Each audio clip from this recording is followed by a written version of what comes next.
नमस्कार। हिंदुस्तान में film industry केवल मुंबई में ही नहीं है।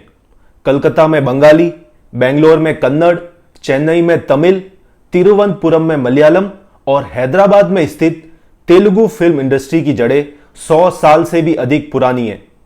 यहां स्टारों पर पैसा पानी की तरह बरसता है। रजनीकांत और विजया शांति जैसे स्टार मुंबई के बॉलीवुड के तथाकथित सुपरस्टार से ज्यादा फीस लेते हैं। एनटी रामाराव, एमजी रामचंद्रन लोकप्रियता के जिस शिखर पर पहुंचे, उस ऊंचाई तक राजेश खन्ना को छोड़कर बॉलीवुड का कोई भी अभिनेता उस ऊंचाई के आसपास भी आज तक नहीं पहुंचा है। भारतीय फिल्म इतिहास की सबसे महंगी, सबसे सफल फिल्म बाहुबली भी दक्षिण में ही बनी है। लेकिन क्या यह आश्चर्यजनक तथ्य नहीं है कि दक्षिण भारतीय फिल्मों के 100 वर्ष लंबे इतिहास में एक भी सुपरस्टार मुस्लिम नहीं हुआ, जबकि केरल में लगभग 30% तथा आंध्र में लगभग 15% जनसंख्या मुस्लिम है। लगभग 30% मुस्लिम जनसंख्या वाले बंगाल की फिल्म इंडस्ट्री भी 100 साल पुरानी है। एक से बढ़कर एक उत्कृष्ट फिल्में बंगाल की फिल्म इंडस्ट्री ने दी है। हिंदी फिल्म इंडस्ट्री में धूम मचाने वाले विमल रॉय, ऋषिकेश मुखर्जी, शक्ति सामंत, असित सेन जैसे अद्वितीय फिल्म निर्देशक बॉलीवुड को बंगाल की फिल्म इंडस्ट्री से ही मिले थे। लेकिन आश्चर्य की बात है कि उस बांग्ला फिल्म इंडस्ट्री में भी आज तक कोई सुपरस्टार तो छोड़िए, एक स्टार तक कोई मुस्लिम नहीं बना। लगभग यही स्थिति उसी मुंबई में स्थित उन मराठी फिल्मों की भी है जिनका बहुत समृद्ध इतिहास है।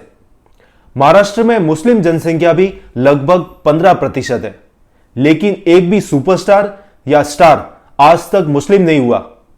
यहां तक कि भोजपुरी फिल्मों में भी यही स्थिति है।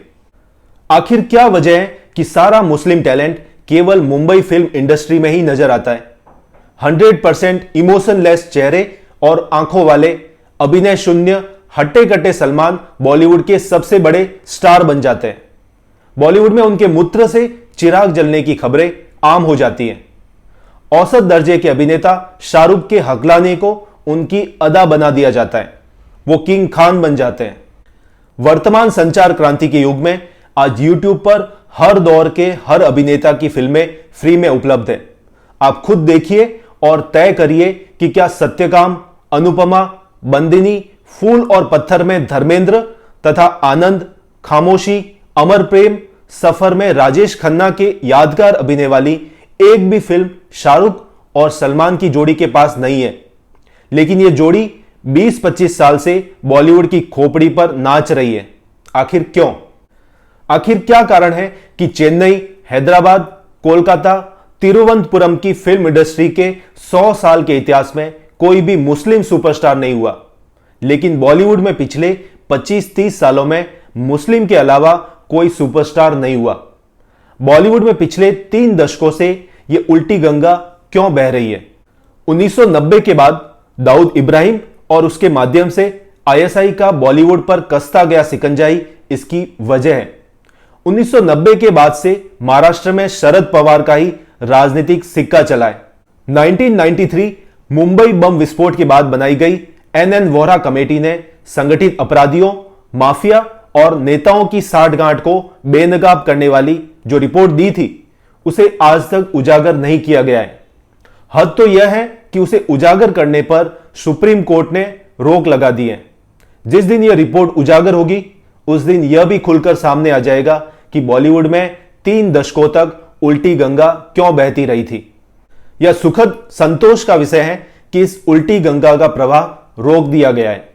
वह अब तेजी से सूख रही है। यही कारण है कि इस देश के प्रधानमंत्री बॉलीवुड के भांडों के निशाने पर है। इसलिए जरूरी है कि इन भांडों पर प्रचंड प्रहार करते रहिए। इन्हें दोबारा संभलने, उबरने का मौका नहीं मिलना चाहिए। प्रधानमंत्री मोदी ने बॉलीवुड के जिहाद माफिया की कमर कैसे तोड़ी है और बॉलीवुड के निशाने पर वो क्यों है, इसकी चर्चा अगले वीडियो में।